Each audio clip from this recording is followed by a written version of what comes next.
नमस्कार, मैं संजय सिंह और आप देख रहे हैं India TV news Bihar Jharkhand. आइए रुक करते हैं कुछ बड़ी और अहम खबरों की ओर। मुजफ्फरपुर में उपेंद्र कुशवाहा की महारैली परिसीमन को लेकर उन्होंने उठाया बड़ा सवाल। दक्षिण का राज्य कर रहा विरोध।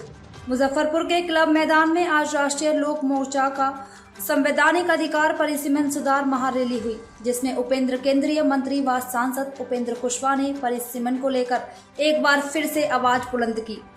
मुजफ्फरपुर के क्लब मैदान में हुए इस रैली में हजारों की संख्या में लोग पहुंचे। इस मैदान में मंच से बोलते हुए उपेंद्र कुशवाहा ने परिसीमन को बेहद जरूरी बताया।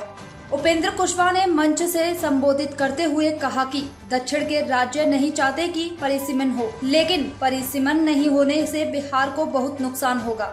परिसीमन होता है, बिहार में लोकसभा की सीट बढ़ेगी, इससे हर वर्ग पर प्रतिनिधित्व बढ़ेगा, लेकिन इसको लेकर कई बाधाएं आ रही हैं। के लिए राजनीति करता है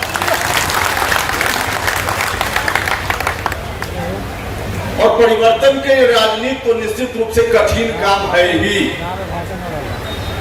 लेकिन चाहे जितना कठिन हो, हम जनता के लिए जब राजनीति करते हैं तो जनता के सवालों को उठाने में कभी हम पीछे नहीं रहेंगे, चाहे उसके लिए मुझको जो भी रास्ता अपनाना पड़े।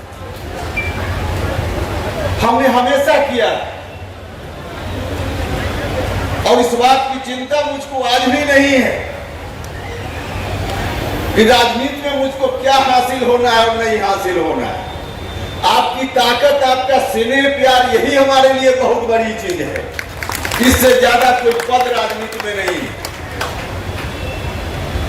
के रात कह रहे हैं, पार्लियामेंट में लोग बोल रहे थे, वहां उन्होंने कहा क्योंकि आबादी के आधार पे परिसीमन होगा, हमने अपनी आबादी को कम करने का काम किया है। बिहार, उत्तर प्रदेश इत्यादि जो राज्य हैं, उन्होंने अपनी आबादी को कम करने का काम नहीं किया।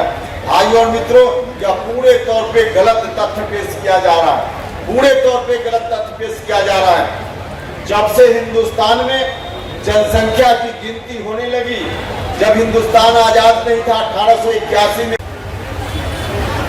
और हम जानते हैं कि जिस रास्ते पर हम चल रहे हैं उसमें बाधा तो आएगी ही। जितनी बाधा आती है उतना ही मुझको मजा आता है। अब परिसीमन का मुद्दा उठा रहे हैं, दक्षिण के कुछ नेताओं के द्वारा पहले से बाधा खड़ी की जा रही है कि परिसीमन नहीं होना चाहिए। हम लोग कह रहे हैं कि परिसीमन होना चाहिए, तो वहां से बाधा का आना स्वाभाविक है, लेकिन कुछ बाधा डायरेक्ट है और कुछ बाधा इनडायरेक्ट है। अब जब से हमने